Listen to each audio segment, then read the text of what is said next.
اعوذ باللہ من الشیطان اللعین الرجیم بسم اللہ الرحمن الرحیم الحمد للہ رب العالمین بارئ الخلائق اجمعین والصلاة والسلام علی جمیع الانبیاء والمرسلین سیما من سمی فی الآفاق بأحمد وفی الارض بأبی القاسم محمد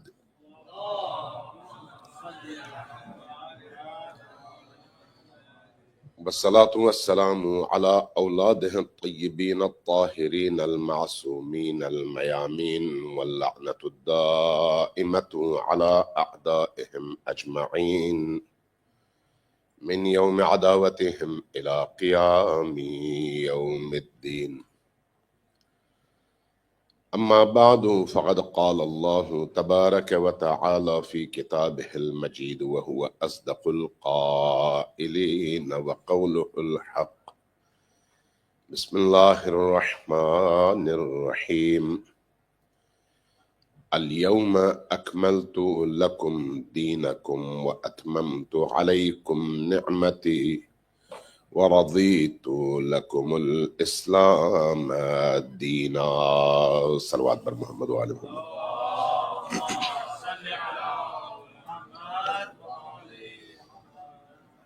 آج غدیر کچھ لوگوں کے نزدیک دن غدیر کا تھا اور کچھ کے نزدیک رات غدیر کی ہے.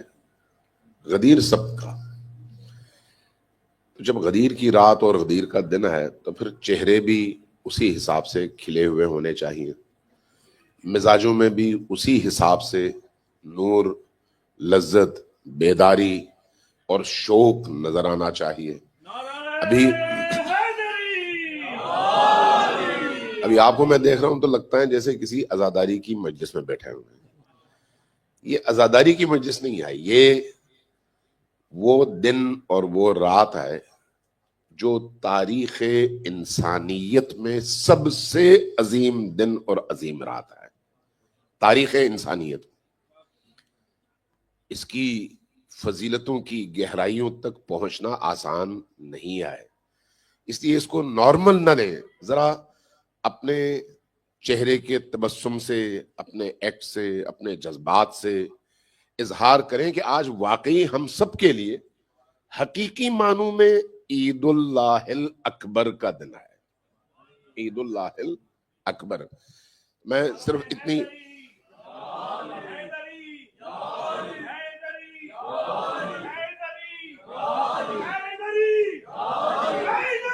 ماشاء اللہ ماشاء اللہ. یا علی یا علی یا علی یا علی یا علی. نعرہ حیدری. تھوڑا تھوڑا اگر آپ لوگ قریب آ جائیں تو سردی تو ہے لیکن آپ کے چہروں سے لگنا چاہیے کہ آپ اس وقت گرم ہیں. ذرا قریب آ جائیں. مجلس کی شکل ایسی بنے جس سے پتا چلے کہ آج واقعی آپ جشن منانے کے لیے تشریف لائیں. صلوات بھیجیے بر محمد و آل محمد. اللہم صلی علی نہیں، آپ کی صلوات کی آواز غدیر کے مطابق نہیں ہے. اللہم صلی علی محمد.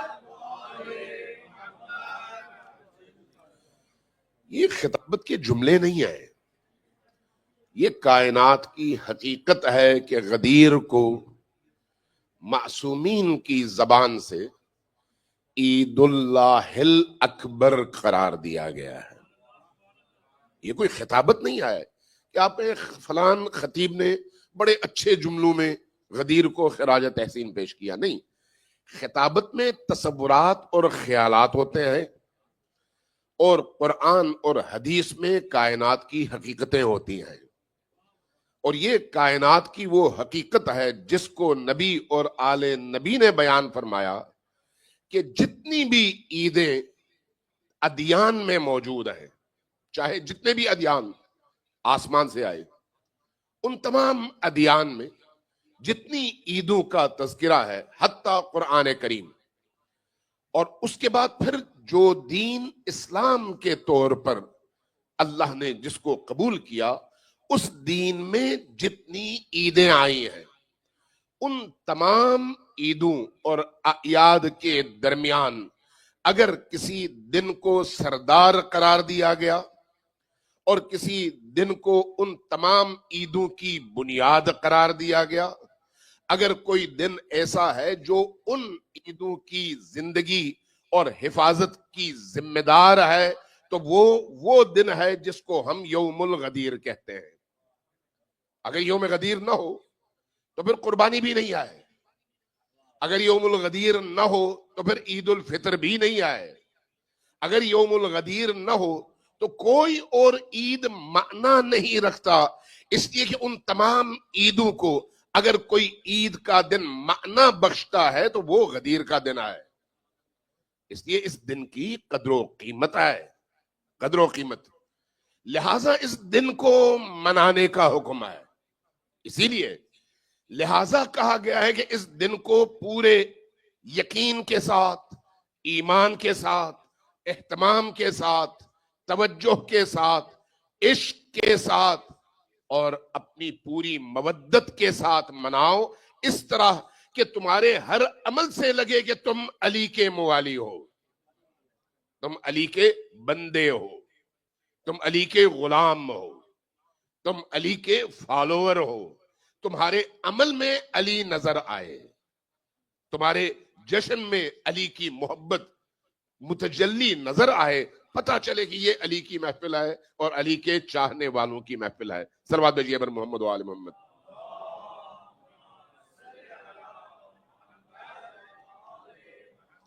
عزیزان گرامی، میں جب روایات کو دیکھتا ہوں، ابھی قرآن کی آیات پر میں نہیں آیا، یعنی میں نہیں چاہتا کہ قرآنی آیات کے ذریعے سے ثابت کرنے کے لیے بیٹھوں کہ عید الغدیر کیوں ہم منائیں، ورنہ قرآن کی آیات کا ایک سیکوینس ہے۔ بعض لوگ قرآن کا نام لیتے ہیں اور کہتے ہیں ہم قرآن کو مانتے ہیں، لیکن قرآن کے پیغام کو اپنی خواہش کے مطابق ڈھال کر اس کو قرآن کا پیغام بنا دیتے ہیں، جبکہ قرآن کا پیغام وہ نہیں ہوتا۔ قرآن تدبر کا حکم دیتا ہے، تعقل کا حکم دیتا ہے، سوچنے کی دعوت دیتا ہے۔ غدیر کی آیات پر جب انسان غور کرتا ہے اور تاریخ اسلام کو بھی پڑھتا ہے، پھر اس کے بعد غدیر علوی کے انکار کے لیے گھڑی ہوئی احادیث کو تاریخ کے آئینے میں اور دین کے عقیدے کی روشنی میں قرآن کے سامنے رکھتا ہے، تو پھر جھوٹ اور حق، جھوٹ اور سچ کھل کر سامنے آ جاتا ہے، لیکن اس کو پہچاننے کے لیے عقل کی ضرورت ہوتی ہے، اس کو سمجھنے کے لیے شعور کی ضرورت ہوتی ہے۔ اس لیے ہر شخص اس فرق کو نہیں پہچان سکتا۔ آج بھی پروپیگنڈوں کی دنیا ہے نا، اس لیے آج آپ کی آنکھوں کے سامنے سچ کو جھوٹ کو سچ بنا کر پیش کیا جاتا ہے، اور جن میں شعور نہیں ہوتا مان لیتے۔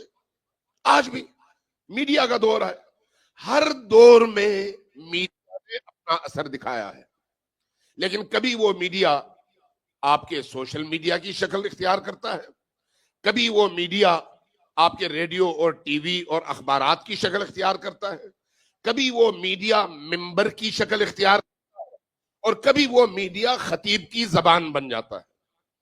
لہذا ایک محدث جب ایک خطیب حکمرانوں کی باتوں کو اللہ کی بات بنا کر پیش کرتا ہے تو سادہ لوگ اگر شعور سے آری ہوں تو اس کو اللہ کا حکم سمجھ کر قبول کر لیتے ہیں۔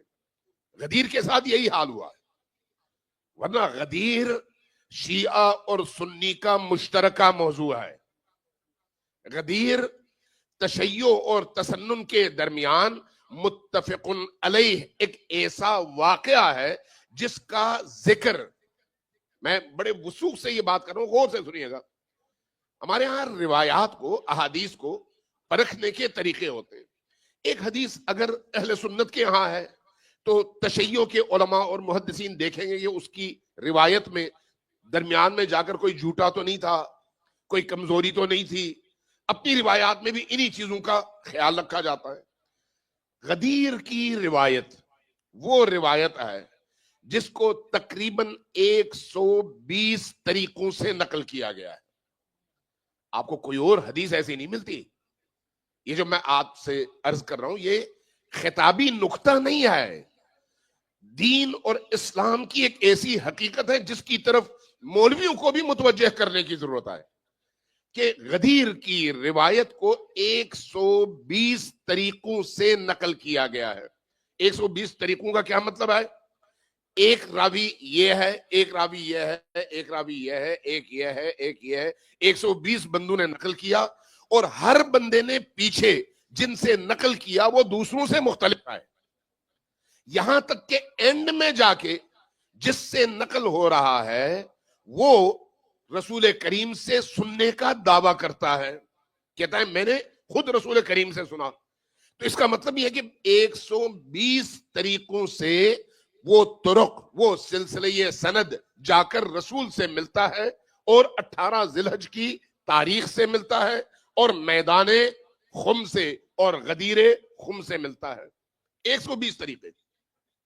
اب سوال یہ ہے کہ یہ 120 طریقے کیا شیعوں اور سنیوں دونوں میں ہیں؟ نہیں, شیعوں میں زیادہ سے زیادہ 20 طرق ہیں جن کے ذریعے سے نقل کیا گیا. وہ جو باقی 100 کے قریب طرق ہیں وہ اہل سنت نے نقل کیے ہیں. آپ اس سے اندازہ لگا لیں کہ شیعوں کی نسبت اہل سنت نے تقریباً 5 برابر زیادہ وہ طریقے نقل کیے. انہوں نے 20 اور انہوں نے 100, 120 طریقے. تو اس کا مطلب ہے غدیر کی روایت شیعہ اور سنی دونوں میں مشترک ہے, اور اگر مشترک ہے تو پھر ولایت علی کا اعلان شیعہ اور سنی کو جوڑنے کا ذریعہ ہے, توڑنے کا نہیں. میری بات سمجھ رہے ہیں؟ شیعہ اور سنی کو جوڑنے کا ذریعہ ہے. اب اختلاف کہاں پر پیدا ہوتا ہے؟ اختلاف پیدا ہوتا ہے غدیر کے اس حدیث میں مولا کے معانی پر, کہ مولا کا معنی کیا ہے. ورنہ حدیث سب بیان کرتے ہیں. اس لیے آج بڑے بڑے علماء سے, اہل سنت علماء سے, دیوبند کے علماء سے جب آپ یہ حدیث سنتے ہیں تو بڑے خوش ہوتے ہیں آپ کہ دیکھو انہوں نے بھی تذکرہ کیا. سوال یہ ہے کس معنی میں تذکرہ کیا. سوال یہ ہے, ڈنڈی وہیں پر ماری جاتی ہے جہاں پر معنی میں تبدیلی کر دی جاتی ہے, اور بالعموم محدثین نے یہی کام کیا. ابھی میں اہل سنت کی ایک تفسیر دیکھ رہا تھا یہیں پر بیٹھے بیٹھے, اہل سنت کی بڑی معروف تفسیر ہے. اس آیت کا شأن نزول دیکھ رہا تھا کہ جب نبی کریم پر آیت اتری واللہ یعصمک من الناس, اللہ آپ کی حفاظت کرے گا, تو اس حفاظت سے انہوں نے مراد کیا لیا ہے؟ تو میں نے دیکھا ترجمہ کیا کیا انہوں نے, رسول پر تبلیغ دین کی آیت اتری کہ اے رسول دین کی تبلیغ کریں. رسول کو جان کا خوف تھا کفار سے, اس لیے گھر بیٹھے ہوئے تھے اور سوچ رہے تھے کہ کاش میری کوئی آ کر حفاظت کرتا, میری کوئی آ کر حفاظت کرتا. اس سوچ میں تھے تو اس اسنا میں فلان صحابی آئے. جیسے ہی وہ آئے دیکھا ان کی ہاتھ میں تلوار ہے تو پوچھا کہ کیوں آئے ہو؟ کہا میں گزر رہا تھا, اچانک میرے دل میں خیال پیدا ہوا کہ میں آپ کی حفاظت کے لیے آپ کے گھر آؤں. تو اللہ کے رسول نے کہا دیکھو اللہ نے وعدہ کیا تھا واللہ یعصمک من الناس, تو لوگوں کے اس خوف سے مجھے نجات دلانے کے لیے یہ صحابی آیا ہے. میں سوچتا رہا کہ آپ نے اس آیت کا مفہوم اور معنی بدلتے ہوئے صرف اس چیز کا خیال رکھا کہ کہیں شیعوں کو فائدہ نہ پہنچے. ولایت کا وہ معنی جو من کنت مولاہ فہذا علی مولاہ میں موجود ہے, اس سے کہیں ان کو فائدہ نہ پہنچے. آپ نے اس معنی کو بدلنے کے لیے شان نزول بدلا, اور شان نزول بدل کر آپ نے نبی کو کمزور اور نعوذ باللہ بزدل بنا دیا, اور ایک صحابی کو بہادر. جبکہ نبی دین کی نگاہ میں, دین کی نگاہ میں, قرآن کی نگاہ میں, اہل البیت کی نگاہ میں وہ ہستی ہیں جن میں انسانی تمام کمالات اس مقام پر ہیں جہاں تک کسی فرد بشر کا پہنچنا محال ہے. اگر شجاعت کوئی کسی میں مجسم ہو سکتی ہے، شجاعت کی صفت، تو اس کا سب سے عظیم مجسم نمونہ محمد مصطفیٰ صلی اللہ علیہ وآلہ وسلم ہے.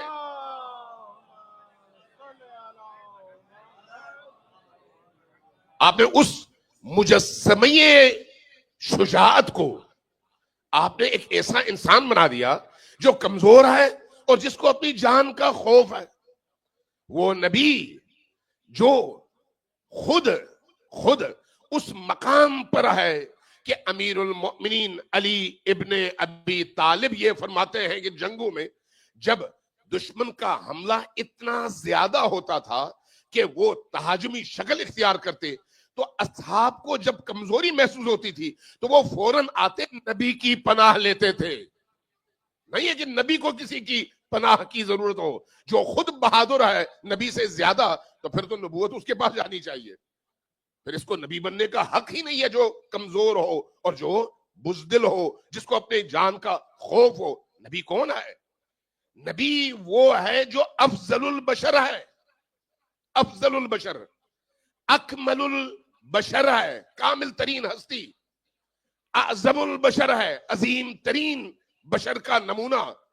وہ جس میں اللہ نے تمام صفات اس کمال پر رکھی ہیں کہ ان صفت میں اس سے بڑھ کر روئے زمین پر کوئی فرد بشر ہے ہی نہیں.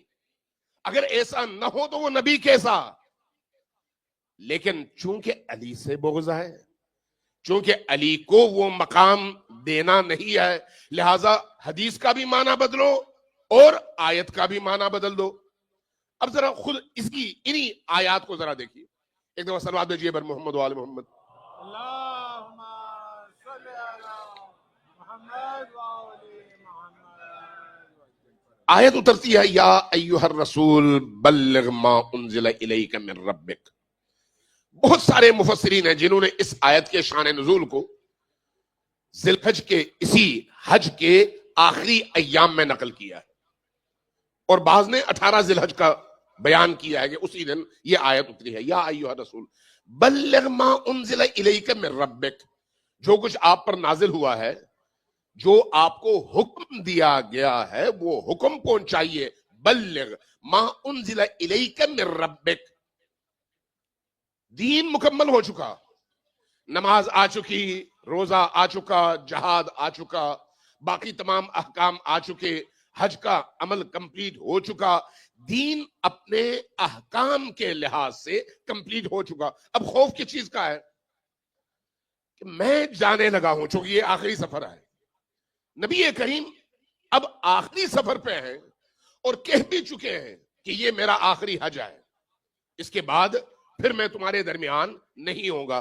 تو نبی کریم کو کس چیز کی پریشانی ہے کہ میرے بعد امت کا کیا ہوگا؟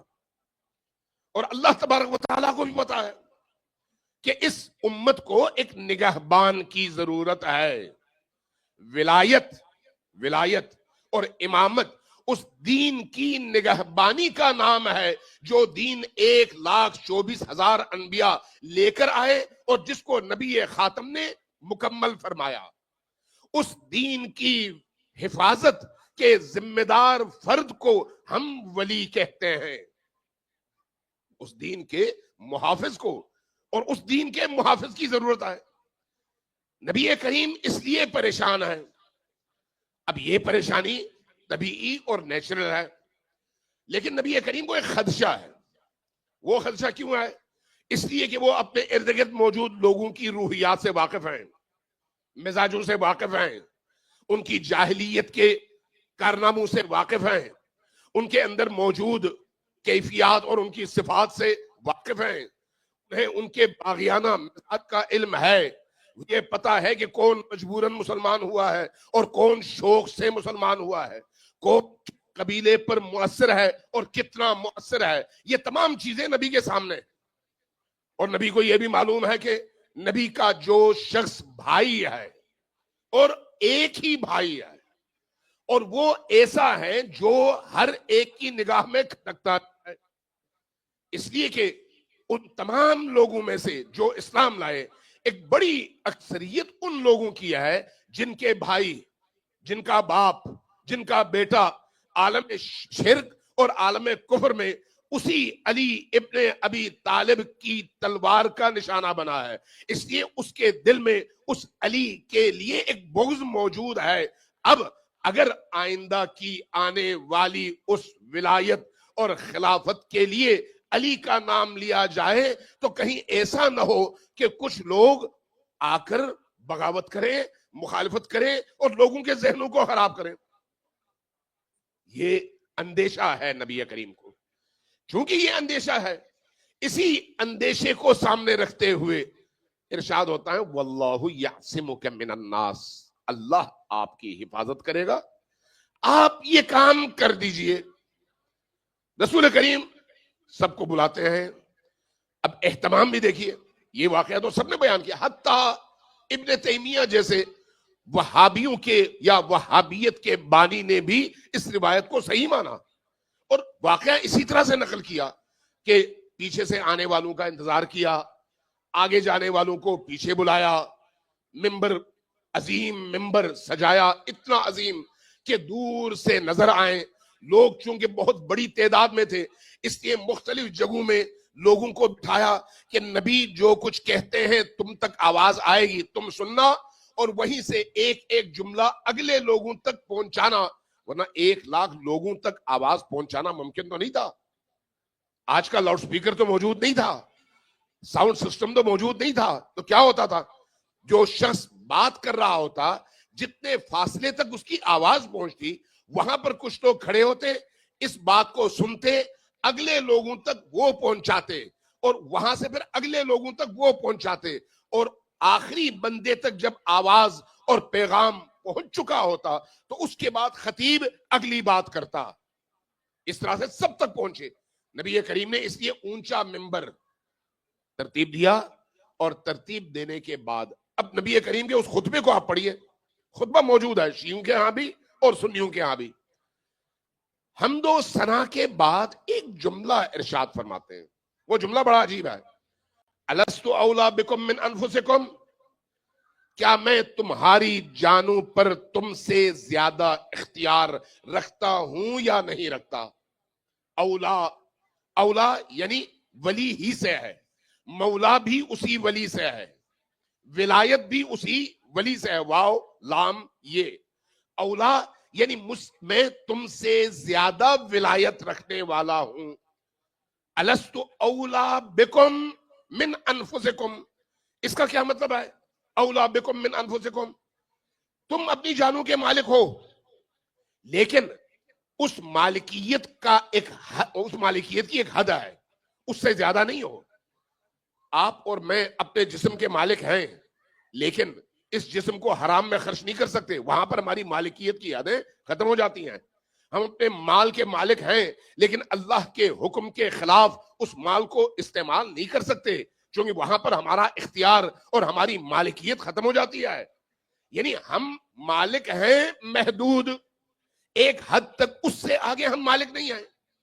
اللہ نے کہا کہ نبی، خود قرآن میں کہا کہ نبی تمہاری جانوں اور تمہارے اموال کے ایسے مالک ہیں جس کی کوئی حد نہیں ہے. تم مالک ہو محدود، اللہ کا رسول مالک ہے لا محدود. اس لیے تم اپنا ہاتھ کاٹ کر پھینک نہیں سکتے لیکن اگر اللہ کا رسول چاہیں تو کہہ سکتے ہیں کہ اس کی گردن اڑا دو. اللہ کا رسول مالک مطلق ہے، علی الاطلاق مالکیت ان کے ہاتھ میں ہے. النبی اولا بکم من انفسکم، نبی تمہارے نفوس پر تم سے زیادہ اختیار رکھتے ہیں، تم سے زیادہ مالک ہیں، اس لیے کہ نبی کے پاس نبوت بھی ہے، ولایت بھی ہے. یہ جو ولایت ہے اس مالکیت کے معنی میں ہے کہ النبی اولا بکم من انفسکم. یہاں پر اللہ کے رسول نے پوچھا الست اولا بکم، کیا میں تمہاری جانوں پر تم سے زیادہ اختیار رکھتا ہوں یا نہیں؟ یہ کس طرف اشارہ تھا؟ اسی قرآن کی آیت کی طرف کہ یاد رکھو اللہ نے مجھے تمہارا مالک بنایا ہے. اس ندا کے جواب میں سب کہتے ہیں یا رسول اللہ آپ ہماری جانوں پر ہم سے زیادہ اختیار رکھتے ہیں. جب سب سے اعتراف لیتے ہیں اس کے بعد پھر یہ جملہ ارشاد فرماتے ہیں من کنت مولاہ. اس کا کیا مطلب ہے کہ جس کا میں مالک ہوں، جس کی جان میرے اختیار میں ہے، جس کا مال میرے اختیار میں ہے، جس کی ہستی کا مالک علی الاطلاق میں ہوں، مجھے اللہ نے بنایا ہے، تو جس اللہ نے مجھے بنایا ہے اسی اللہ نے مجھے حکم دیا ہے کہ یہی مالکیت علی کو بھی حاصل ہے. اس لیے من کنت مولاہ، جس کا میں مالک ہوں، ھذا علی مولاہ، یہی علی اس کا بھی مالک ہے. مالکیت کے معنی میں. اس لیے جب یہ اعلان ہوتا ہے اللہ نے حفاظت فرمائی اور نتیجتاً بغاوت نہیں ہوئی، اعتراض نہیں ہوا، لوگ خاموش ہو گئے اور آ کر مبارکبادیں دینے لگے. اس تفصیل میں نہیں جاتا، ہمارے شعراء نے ماشاءاللہ بڑے اچھے انداز میں اس کی منظر کشی کی ہے ابھی، اور آپ عموماً سنتے رہتے ہیں. میں صرف وہ علمی استدلالی مفہوم آپ کے ذہنوں میں بٹھانا چاہتا ہوں تاکہ ہمیں پتہ چلے کہ جب کسی سے بھی بحث کرنی ہو، کسی سے بھی گفتگو کرنی ہو علی کی ولایت کی حقانیت کے حوالے سے اور دوسروں کے باطل ہونے کے حوالے سے، تو وہاں پر ہمارے پاس دلیل موجود ہو. اللہ نے وہاں پر کہا واللہ یعصمک من الناس. سوال یہ ہے کہ کون سا ایسا حکم ہے جس کو بیان کرتے ہوئے نبی کو جان کا خوف تھا، مال کا خوف تھا، اعتراض کا خوف تھا اور نبی رکے ہوئے تھے، اور اس آیت کے بعد اس حکم کو بیان کیا ہے. نماز کا حکم آ چکا تھا، روزے کا آ چکا تھا، باقی سارے احکام آ چکے تھے. ایک ہی چیز ہے، ایک ہی چیز. نماز پر عموماً لوگوں کو اعتراض نہیں ہوتا، حج پر عموماً لوگوں کو اعتراض نہیں ہوتا، روزے پر عموماً لوگوں کو اعتراض نہیں ہوتا. اعتراض کہاں پر ہوتا ہے؟ اعتراض ہوتا ہے اس جگہ جہاں پر اقتدار کا مسئلہ ہو، جہاں پر حاکمیت کا مسئلہ ہو، جہاں پر مفادات کا ٹکراؤ ہو. اور علی کی ولایت ان تمام اقتدار کا خواب دیکھنے والوں کے مقابلے میں اور ان کی سوچ کے مقابلے میں ایک بہت بڑی دیوار تھی. اس لیے اس دیوار کو وہ توڑ نہیں پائے، اس لیے کہ حفاظت کی ذمہ داری اللہ نے لی اور رسول نے اس کو بیان کیا. واللہ یعصمک من الناس.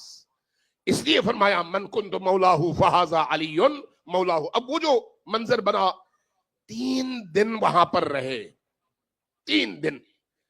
اب کچھ علماء کرام جب اسی ولی کے معنی کو چینج کرنا چاہتے ہیں تو کہتے ہیں فلان صحابی کو علی سے شکایت تھی یمن کے جنگ سے واپسی پر، چونکہ علی ایک کنیز انہوں نے انتخاب کی ہوئی تھی اس مال غنیمت میں سے، اور ان کو اعتراض تھا، لہذا وہ ناراض ہوئے اور ناراض ہو کر اپنے ساتھیوں کے ساتھ علی سے پہلے ہی نبی کی بارگاہ میں آئے اور نبی سے شکایت کہ یا رسول اللہ علی نے ایسا کیا.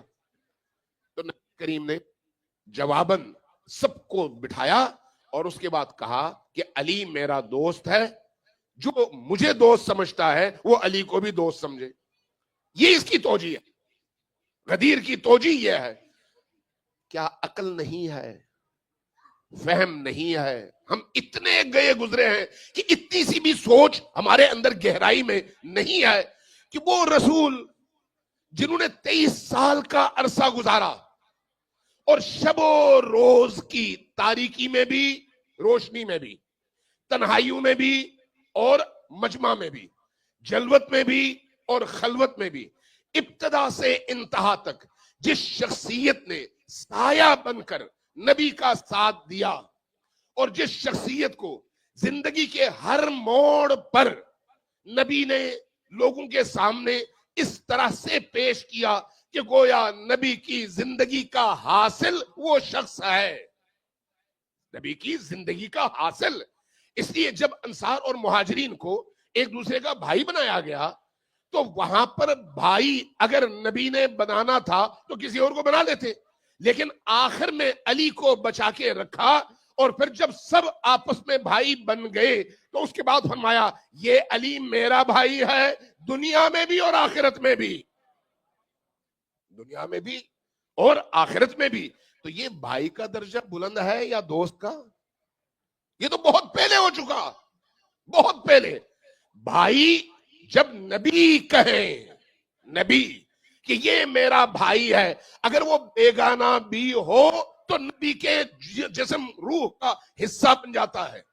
یہ علی وہ ہیں جن کو قرآن نے کہا کہ یہ جان نبی ہیں، نبی کی جان۔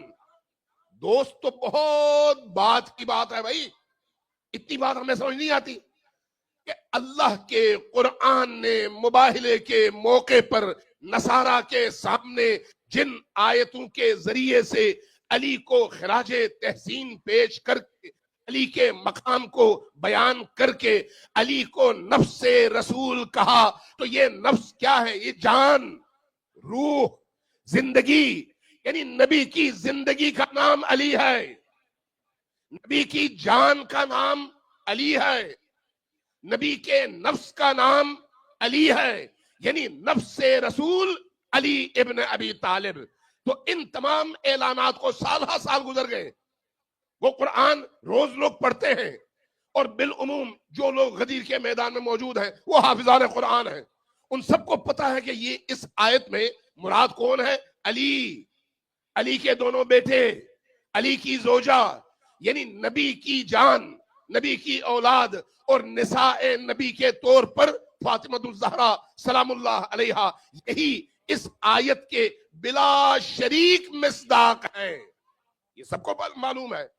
اس کے باوجود اب آ کر غدیر کے میدان میں کہا جائے کہ نبی نے یہ جو کہا من کن مولا ہوں، یہ اسی لیے کہا کہ لوگوں کو بتانا تھا کہ نبی علی کو دوست رکھتے ہیں، اور نبی علی کو اپنا دوست ظاہر کرنا چاہتے ہیں۔ بھائی دوست ظاہر کرنا چاہتے ہیں، جس کا دوست میں ہوں اس کا دوست علی ہے، تو نبی سے لوگوں کا رشتہ دوستی کا تھا۔ جو لوگ بقول ہمارے بعض اہل سنت علماء کے، پتہ نہیں جسارت ہو اور بیان کروں تو اچھا لگے یا نہ لگے، چونکہ خود مجھے اچھا نہیں لگتا، ہمارے اہل سنت کے بعض علماء کرام کہتے ہیں کہ نبی جب رفع حاجت فرماتے تھے تو وہ بھی صحابہ اٹھا کر کھا لیتے تھے، یہ کہتے ہیں۔ ہم اس بات کے قائل نہیں ہیں کہ ایسا کوئی، لیکن بہرحال بعض لوگ جب عشق نبی میں آگے بڑھ جاتے ہیں تو اس طرح کی فضولیات بھی بیان کرنا شروع کر دیتے ہیں۔ نبی جب وضو کرتے، یہی صحابہ اب روایات میں موجود ہے کہ نبی کے ہاتھ سے، بدن سے گرنے والے پانی کو زمین پر گرنے نہیں دیتے تھے، یہ نبی کے تقدس کی علامت ہے، بالکل ٹھیک ہے، یہ ہم بھی مانتے ہیں، ایسا ہی تھا۔ تو جو لوگ اپنے آپ کو نبی کے مقابلے میں اتنا حقیر سمجھتے تھے کہ نبی کے جسم اطہر سے گرنے والے اس پانی کے قطرے کو بھی اپنے لیے مقدس اور تبرک سمجھتے تھے، وہ اب ہو گئے نبی کے دوست۔ یہ کیسی دوستی ہے؟ اس کا مطلب یہ ہے کہ یہاں پر پھر عقل کہیں اور چلی گئی، سوچنے سمجھنے کی صلاحیت سلب ہو گئی، لہذا اب کوئی اور معنی نہ ملا تو آپ نے کہہ دیا جس کا نبی کہے کہ جو میرا دوست ہے، یہ علی اس کا دوست ہے۔ اس طرح کی تعبیریں حقیقت کا ایسا انکار ہے جو کسی غیر مسلم کے سامنے بھی آپ رکھیں، وہ فوراً کہے گا بھئی آپ میں تو عقل نہیں ہے، یہ بات تو یہ نہیں کہتی، یہ آیت تو یہ نہیں بتاتی۔ اب ذرا غور کریں کہ اس حدیث کے بیان کے بعد جو حالات ہوئے، نبی کریم نے انتظار کیا، پیچھے سے آنے والوں کا، آگے بڑھنے والوں کو پیچھے بلایا، یہ اس اعلان کے لیے ممبر سجایا، یہ سارا اہتمام اس لیے ہے کہ علی میرے دوست ہیں۔ اور پھر 3 دن تک لوگ آ کر بیعت کرتے رہے۔ یہ جو لوگوں کی آ کر بیعت کا عمل ہے، یہ دوستی کی بیعت ہے کہ نبی کریم ہمارے دوست ہیں تو ہم علی سے دوستی کر رہے ہیں، یہ ہے۔ آپ خود کہتے ہیں کہ تمام نبی کے اصحاب علی سے محبت کرتے تھے، تو پھر یہاں پر وہ دوستی کہاں سے آ گئی؟ اور پھر عجیب نہیں ہے کہ آپ عمر ابن خطاب کے حوالے سے، بعض دیگر اصحاب کے حوالے سے یہ کہتے ہیں کہ اس دن، خود اہل سنت کے علماء نے ان احادیث کو نقل کیا ہے کہ نبی کریم کی بارگاہ میں آئے، مبارکباد دی، علی کی بارگاہ میں گئے، مبارکباد دی، اور یہاں تک کہا کہ مبارک ہو آج کے بعد آپ ہمارے مولا بن گئے۔ تو کیا مطلب ہے اس کا؟ یعنی آج کے بعد آپ ہمارے دوست بن گئے عقل کے خلاف. جب عقل نہیں ہوتی تو پھر انسان اسی طرح کی توجیہات کرتا ہے.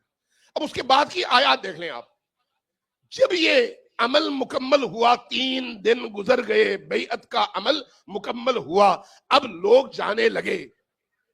اگلا مرحلہ کیا ہے؟ قرآن کریم کی اس آیت کا نزول. الیوم، یہ آیت، آپ اس آیت کی طرف عام طور پر ہمارے خطبہ اس کو بیان نہیں کرتے. الیوم اکملت لکم کو بیان کرتے ہیں، لیکن اس سے پہلے کی جو آیت ہے وہ اس سے زیادہ خطرناک اور زیادہ حساس ہے. الیوم یئس الذین کفروا من دینکم، آج وہ دن ہے جب اہل کفر، اہل نفاق، مشرکین، منافقین، کفار، ظاہری کافر بھی، باطنی کافر بھی، آج آپ کے دین سے مایوس ہو گئے، اس لیے کہ دین کو محافظ مل گیا.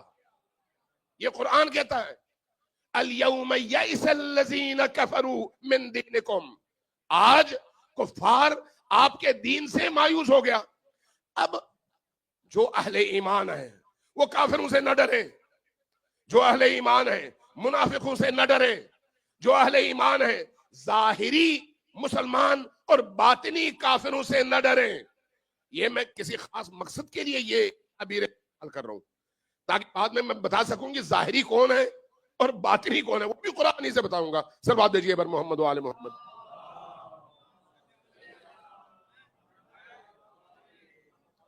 آپ کی خاموشی سے میں تھوڑا سا پریشان ہو رہا ہوں کہ سمجھ نہیں آ رہی یا کچھ زیادہ ہی سمجھ آ رہی ہے.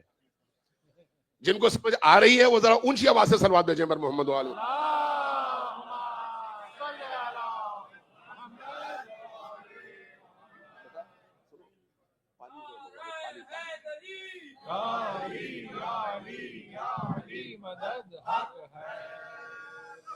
ذرا غور کیجئے آیت کیا کہتی ہے؟ الیوم یئس الذین کفروا من دینکم. اب آپ پوری تاریخ کنگال کے دیکھیے، وہ کون سا کام تھا جس کے ہونے کے بعد اللہ نے یہ آیت اتاری؟ الیوم یئس الذین کفروا. فتح مکہ اسلام کی تاریخ کا سب سے بڑا واقعہ ہے، سب سے بڑا واقعہ. اس واقعے کے بعد بھی کوئی ایسی آیت نہیں اتری کہ الیوم یئس الذین کفروا، کہ آج کفار آپ کے دین سے مایوس ہو گئے. کوئی ایسی آیت نہیں اتری. جتنے احکام تھے ان تمام احکام کے نزول کی آیات دیکھیے، کہیں کوئی ایسا حکم نہیں اترا. یہ جو یئس الذین کفروا ہے، یعنی دوسرے لفظوں میں جب تک یہ حکم نہیں آیا، غور کیجئے اس نقطے کی طرف، بڑا باریک لطیف لیکن انتہائی اہم نقطہ ہے. جب تک یہ حکم نہیں آیا کافروں کو یہ امید تھی کہ اب بھی ہم اسلام کو پچھاڑ سکتے ہیں، لیکن جب یہ حکم آیا تو اب کافر سارے کے سارے مایوس ہو گئے. الیوم یئس الذین کفروا، آج کافر مایوس ہو گئے. من دینکم، آپ کے دین سے. اب فلا تخشون، اب ان سے نہ ڈرنا، ان سے نہ ڈرنا. تو یا اللہ ہم کس سے ڈریں؟ مسلمان پوچھیں گے نا یا اللہ ان سے اب نہ ڈریں تو کس سے ڈریں؟ جواب آئے گا ان سے نہ ڈرو، خود اپنے آپ سے ڈرو. تمہارے اندر ایک شیطان چھپا ہوا ہے، اپنے اس اندر کے شیطان سے ڈرو. فلا تخشون، ان سے، ان لوگوں سے نہ ڈرو، ان کفار سے نہ ڈرو. کس سے ڈرو؟ مجھ سے ڈرو. وخشونی، مجھ سے ڈرو. اپنے اندر کے اس شیطان سے ڈرو کہ کہیں تمہیں منحرف نہ کر دے. یہ قرآن کی آیات ہیں. اب اگر خدا سے ڈرو گے تو کفار تمہارا کچھ نہیں بگاڑ سکتے، لیکن اگر کفار سے ڈرو گے تو پھر پھسل جاؤ گے اور جو بیعت آج تم نے کی ہے کل اس کو توڑ دو گے. قرآن کہتا ہے یہ کہ آج دین مکمل، آج کافر مایوس، آج اسلام اپنے اوج اور کمال تک پہنچ گیا. الیوم اکملت لکم دینکم، یہ ایک ایسا اعلان ہے جس کی وجہ سے تمہارا نامکمل دین مکمل ہو گیا ہے. کیونکہ یہ اگر نہ ہو تو دین مکمل نہیں آئے. وَأَتْمَمْتُ عَلَيْكُمْ نِعْمَتِي، اللہ کی دی ہوئی وہ کروڑوں نعمتیں، کروڑوں نہیں اربوں نعمتیں، ان تعدوا نعمت اللہ لا تحصوها، اگر تم شب و روز ساری زندگی گننا چاہو تو تم اللہ کی دی ہوئی نعمتوں کو نہیں گن سکتے۔ کس نے کہا؟ اللہ نے۔ یہ کوئی حدیث نہیں ہے، آیت ہے قرآن کی، ان تعدوا نعمت اللہ لا تحصوها، لیکن غدیر کے دن وہی اللہ کہتا ہے کہ اس اعلان سے پہلے وہ جو میری اربوں نعمتیں تھیں وہ نامکمل تھیں، ان نعمتوں کو اگر کمال تک پہنچایا ہے تو میرے علی نے پہنچایا ہے۔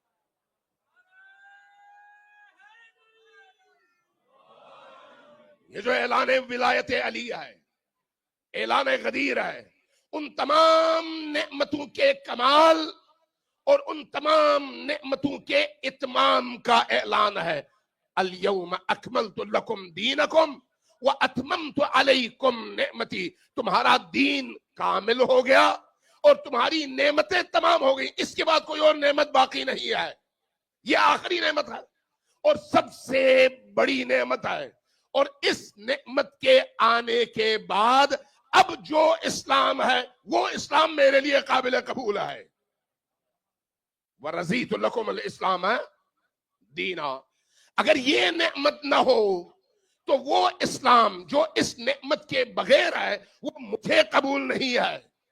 قرآن کی آیت یہ کہتی ہے وَأَتْمَمْتُ عَلَيْكُمْ نِعْمَتِي وَرَضِيتُ لَكُمُ الْإِسْلَامَ دِينًا۔ اب یہ میں کیسے کہہ رہا ہوں کہ علی کی ولایت اتنی اہم ہے کہ اگر وہ ولایت نہ ہو تو انسان اللہ کے اس اسلام میں داخل نہیں ہے جو اسلام اللہ کو قبول ہے۔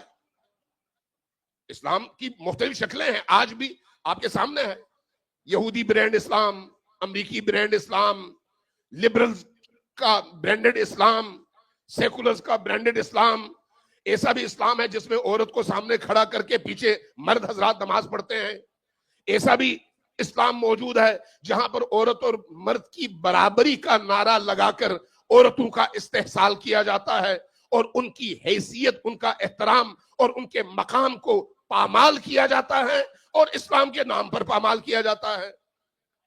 ہر طرح کے اسلام ہے، ان تمام اسلام کے مختلف برینڈز کے درمیان اللہ نے ایک برینڈ کو قبول کیا ہے اور وہ ہے علی کا برینڈ آف اسلام، علی کا۔ اس لیے کہا کہ آج جس اسلام میں اللہ کی یہ نعمت تمام ہوئی اور اللہ کا دین مکمل ہوا، وہ اسلام میرے لیے قابل قبول ہے۔ اب میں آتا ہوں ایک واقعے کی طرف اور حدیث کی طرف۔ یہ تھی آیات قرآنی۔ حدیث سننا چاہتے ہیں؟ تھکے ہوئے تو نہیں آئے؟ جو لوگ نہیں تھکے وہ ذرا صلوات بھیجیں۔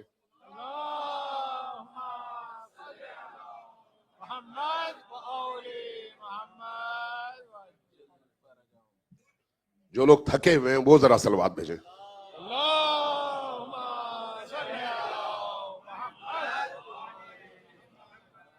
کس کی تعداد زیادہ تھی؟ اب سب مل کے ذرا اونچی آواز سے صلوات بھیجیں۔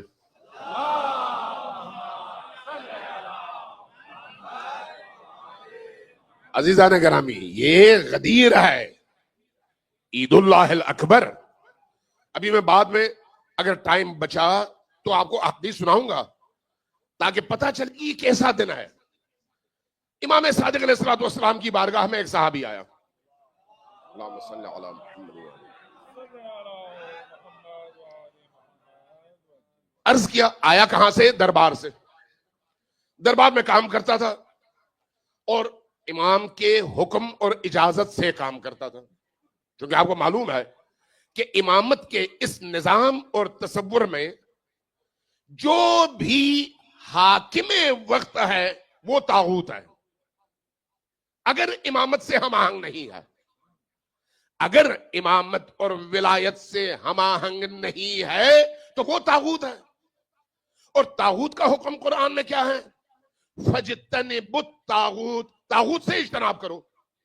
یہ کوئی معمولی بات نہیں ہے، یہ ہمارا بیسک عقیدہ ہے، بیسک عقیدہ۔ اس لیے جہاں پر بھی نظام ہے وہ نظام اگر ولایت اور خلافت الہیہ سے متصل اور ہم آہنگ ہے تو وہ ہے الہی نظام، اور اگر ہم آہنگ نہیں ہے تو وہ ہے طاغوتی نظام. اور جب طاغوتی نظام ہو تو طاغوتی نظام سے اجتناب کا حکم ہے. اس لیے جہاں جہاں اس طرح کے مسائل تھے امام کی اجازت سے بعض لوگ جایا کرتے تھے، وہاں پر کام ذمے لیا کرتے تھے، وزارتیں لیتے تھے، عہدے لیتے تھے، اور ان کے ذریعے سے اللہ کے ان مظلوم بندوں کو اور اہل البیت کے موالیان کو، ماننے والوں کو مدد فراہم کرتے تھے، ان کی مشکلات حل کرتے تھے تاکہ وہ زیادہ پریشان نہ ہوں. تو اس لیے امام کی اجازت سے جایا کرتے تھے. یہ صحابی آئے، عرض کیا یا اپنا رسول اللہ، آج میں دربار سے آ رہا ہوں لیکن بڑا پریشان ہوں. کیوں پریشان ہوں؟ اس لیے پریشان ہوں کہ میں دربار میں جب جاتا ہوں تو وہاں پر مجھے کچھ طرح کے لوگ نظر آتے ہیں. ان میں بعض لوگ بڑے ہی نیک ہیں. ان کی نیکی کیا ہے؟ ان کی نیکی یہ ہے کہ آپ مؤمنین کی جو صفات بیان کرتے ہیں، غور سے سنیے گا میں کیا عرض کر رہا ہوں، غور سے. مؤمنین کی صفات میں ایک یہ ہے کہ وہ سچ بولتا ہے. سچ بولنا ایمان کی علامت ہے. ایک یہ کہ وعدے پر پورا اترنا، صادق الوعد، صادق القول، وعدے کا پکا، اور صادق العہد، اپنے عہد کا پکا. آپ یہ جو خصوصیات بیان کرتے ہیں، میں نے وہاں پر دربار میں کچھ لوگوں کو دیکھا کہ وہ ان خصوصیات کے حامل ہیں. یہ بڑے پکے ہیں وعدے کے، بڑے سچے ہیں وعدے کے، اور جب بات کرتے ہیں تو سچ بولتے ہیں، نماز بھی پڑھتے ہیں، روزہ بھی رکھتے ہیں. اب میں پریشان ہوں. کیوں پریشان ہیں؟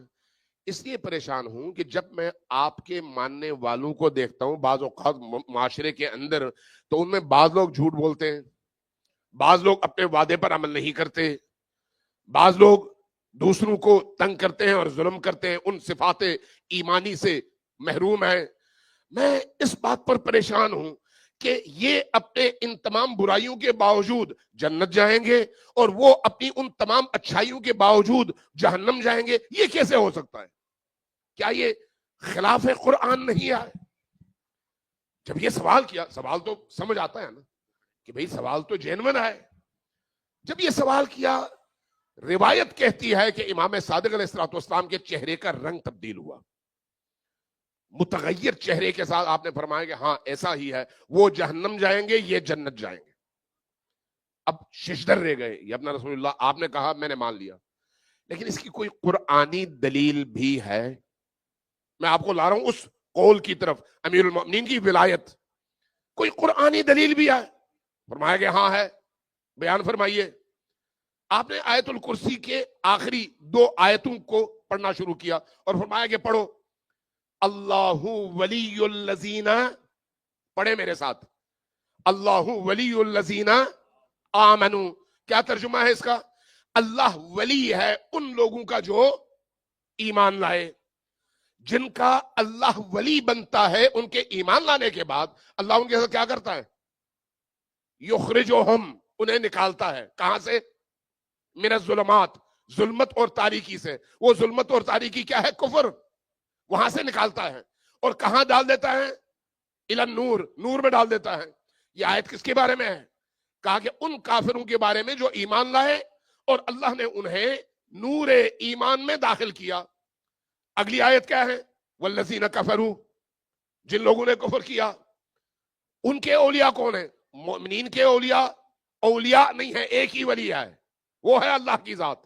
اور جو اللہ کی ولایت کو قبول کرے اس کے بعد جتنی بھی ولایتیں آگے ہیں، چاہے نبی کی ولایت ہو، علی کی ولایت ہو یا آل علی کی ولایت ہو، یہ ساری ولایتیں ان کی نہیں ہیں، اللہ کی ہیں. اور اللہ کی ولایت کا انکار ہے اگر علی کی ولایت کا انکار کیا جائے. نعرے حیدری بر محمد وآل محمد صلوات.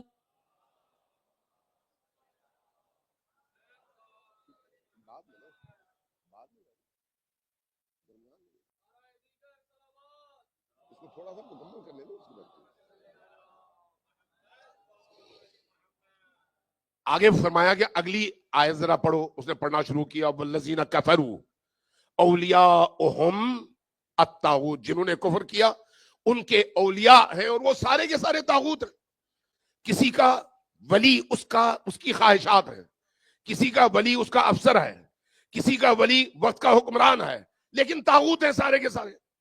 فرمایا یہ کیا کرتے ہیں, والذین کفروا اولیاءہم الطاغوت یخرجونہم, ذرا غور کیجئے گا, یخرجونہم کہاں سے, من النور الی الظلمات, ان کو یہ نور سے نکالتے ہیں اور ظلمتوں میں پھینک دیتے ہیں. تو فرمایا کہ اب بتاؤ یہ آیت کس کے بارے میں ہے؟ کہا کہ کافروں کے بارے میں, جو اللہ کی وحدانیت کا انکار کرتے ہیں, اللہ کی ولایت کا انکار کرتے ہیں. تو اللہ ان کو کیا کرتا ہے, یا وہ طاغوت ان کو کیا کرتا ہے, اس نور سے نکالتا ہے اور ظلمتوں میں پھینک دیتا ہے. امام صادق علیہ الصلوۃ والسلام نے یہاں پر ایک سوال کیا, یہ بتاؤ کہ کیا کافر کبھی نور میں ہوتا ہے؟ کافر کبھی نور میں ہوتا ہے؟ اس آیت میں تو اللہ نے واضح کیا ہے کہ والذین کفروا اولیاءہم الطاغوت, جو لوگ کفر کرتے ہیں ان کے اولیاء طاغوت ہیں. یخرجونہم, ان کو یہ طاغوت نکالتے ہیں کہاں سے, نور سے. وہ پہلے نور میں تھے, نور سے نکالتے ہیں, کہاں پھینکتے ہیں, الی الظلمات, ظلمتوں میں پھینکتے ہیں. تو یہ کافر کب نور میں تھے؟ صحابی پریشان ہوا, کہا کہ یا ابن رسول اللہ نے حقیقی معنوں میں آپ کو وہی مقام دیا ہے جس کے آپ اہل تھے, آپ ہی قرآن کا فہم رکھتے ہیں, ذرا ہمیں سمجھائیے اس آیت کا مطلب کیا ہے. فرمایا غور سے سنو, غور سے, کہ جب کوئی شخص کہتا ہے لا الہ الا اللہ, جب کوئی شخص کہتا ہے محمد الرسول اللہ, تو وہ آ جاتا ہے نور کے وادی میں داخل ہو جاتا ہے. اس لیے کہ یہ کلمہ اس شخص کو کفر کی وادی سے نکالتا ہے اور اس کا ولی اللہ بن جاتا ہے. لیکن ابھی اللہ کی ولایت آگے چل رہی ہے. اللہ نے آخر میں آ کر کہا کہ اطیعوا اللہ و اطیعوا الرسول و اولی الامر منکم اللہ ولی الذین آمنوا. اللہ ولی ہے ان لوگوں کا جو ایمان لائے, تو جن کا ولی اللہ ہے اسی کا ولی نبی بھی ہے. اب جب علی کی ولایت کا اعلان ہو جائے, جو کہ اللہ کی ولایت کا تسلسل ہے, نبی کی ولایت کا تسلسل ہے, تو وہ شخص جو کلمہ پڑھ کر ولایت اللہ اور ولایت رسول میں داخل ہوا تھا, یہاں نور ہے, نور میں وہ داخل ہوا, لیکن جب اس نے علی کی ولایت کا انکار کیا اور کسی اور کی ولایت کو قبول کیا, تو وہ طاغوت ہے. طاغوت اس کو اس نور سے نکالتا ہے, ظلمتوں میں پھینک دیتا ہے. یہ جو طاغوت کا کام ہے, یہ وہی کام ہے جو ابلیس کا ہے. اور ایسے انسان کو اللہ نے قرآن میں کافر کہا. کافر, یہ کافر کون سا ہے؟ اس کا مطلب یہ نہیں ہے کہ وہ فقہی احکام کے حوالے سے کافر ہے جو ولایت علی کا منکر ہے, نہیں, باطنی طور پر کافر ہے. جس طرح سے نماز کے حوالے سے احادیث ہے, من ترک الصلاۃ متعمدا فقد کفر, جو شخص نماز کا جان بوجھ کر انکار کر دے اور ترک کر دے, انکار نہیں ترک کر دے, وہ کافر ہے. یہ اندر کا کفر ہے, اندر کا کفر. تو اسی طرح سے جو ولایت علی سے خارج ہو جاتا ہے یا ولایت علی کا منکر ہو جاتا ہے, وہ اس دائرے سے نکل جاتا ہے جو نور کا دائرہ ہے اور ایمان کا دائرہ ہے. لہذا غدیر ایمان کا دن ہے, ایمان کی حفاظت کا دن ہے, ایمان کے اعلان کا دن ہے. صلوات بھیجیے بر محمد و آل محمد.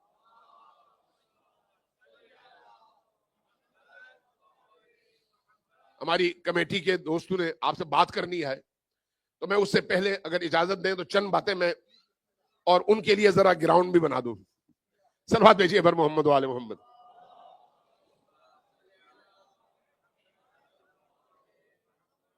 ایک دفعہ پھر صلوات بھیجیے بر محمد و آل محمد.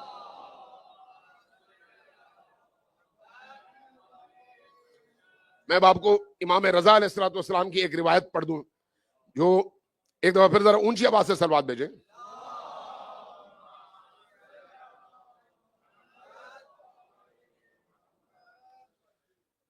غدیر کے حوالے سے، غدیر کا دن یہ معمولی دن نہیں ہے، معمولی دن نہیں ہے.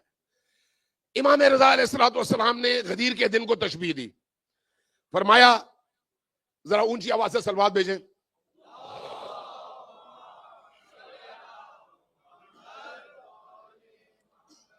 آپ اور میرے بارے میں فرمایا، کسی اور کے بارے میں نہیں، میرے اور آپ کے بارے میں فرمایا کہ مثل المؤمنین فی قبولہم ولاء علی امیر المؤمنین علیہ السلام، وہ لوگ جنہوں نے علی کی ولایت کو قبول کیا، وہ لوگ مثل المؤمنین ان کی مثال فی یوم غدیر، غدیر میں جو ولایت آئی اس ولایت کو جن لوگوں نے قبول کیا ان کی مثال ان فرشتوں کی سی ہے جنہوں نے اللہ کے حکم پر آدم کے سامنے سر تسلیم خم کیا. ان کی مثال ہے کمثل الملائکہ فی سجودہم لآدم، جنہوں نے آدم کے سامنے سجدہ کیا. اور ومثل، اور ان کی مثال من ابا ولایت امیر المؤمنین، جنہوں نے امیر المؤمنین کی ولایت کا انکار کیا، ان کی مثال کیا ہے؟ مثل ابلیس، اس ابلیس کی مثال ہے فی رفضت السجود لآدم علیہ السلام، جس نے آدم کے سامنے سجدے سے انکار کیا. یہ میرے اور آپ کے بارے میں ہے، ہمارے دور کے مسلمانوں کے بارے میں ہے کہ اگر علی کی ولایت اور غدیر کے دن کو کوئی قبول نہ کرے تو اس کو امام علی ابن موسیٰ الرضا علیہ السلام نے کس سے تشبیہ دی ہے؟ صلوات بھیجیے بر محمد و آل محمد.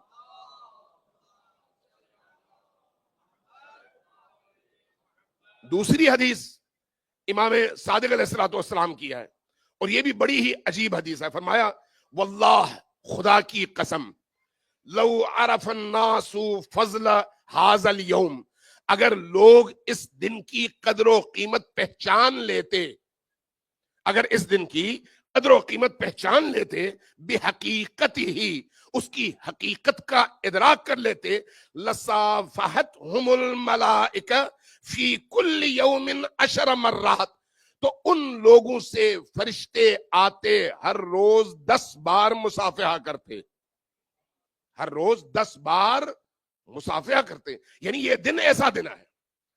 اس دن کے فضائل میں کیا ہے؟ صدقہ دینا، مال خرچ کرنا، دوسروں کی مدد کرنا، علی کی ولایت کی ترویج کرنا، علی کے نام کو سربلند رکھنے کے لیے ہر موقع سے استفادہ کرنا، ہر موقع سے. اور آج غدیر کا دن ہے، اور آج میرا خیال ہے باقی دنوں کی نسبت بڑی تعداد میں اہل غدیر، اہل ولا، علی کے موالی، علی کے ماننے والے، علی کے چاہنے والے یہاں پر موجود ہیں. آج دن وہ ہے جس میں انسان کو اپنے علی سے سودا کرنا چاہیے. علی سے سودا، کسی اور سے نہیں، علی سے. وہ سودا کیسے ہو؟ علی کے لیے اگر کچھ مانگا جائے تو وہ انسان بلا جھجک اس مدد کی طلب کے مقابلے میں جو وہ کر سکتا ہے وہ ضرور کرے، کیونکہ یہ علی کی محبت کا تقاضا ہے.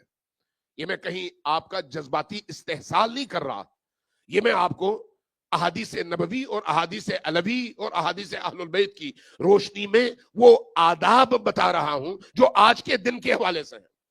اور یہ جو میں بات کرنے لگا ہوں یہ صرف آج کے دن کے لیے نہیں ہے، بلکہ جب جب علی کے مکتب کی مدد کی ضرورت ہو تو ہم کہتے ہیں نا یا لیتنا کننا معکم فنفوز فوزا عظیما.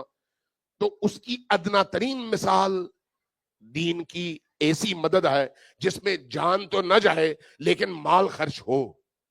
یہ بہت بڑی مدد ہے. آج ہماری جو انتظامیہ ہے وہ اسی حوالے سے، مستقبل کے حوالے سے، اس پروجیکٹ کے حوالے سے، پنجتن کے مالی مسائل کے حوالے سے آپ سے بات کرنا چاہتی ہے. تو مجھے امید ہے کہ انشاءاللہ تعالی آپ ان دوستوں کی باتوں کو بڑے غور سے سنیں گے، اور آج کے اس دن کی نسبت سے جو کچھ ہم کر سکتے ہیں، اور اس کے بعد بھی جو کچھ اس مرکز کی آبیاری کے لیے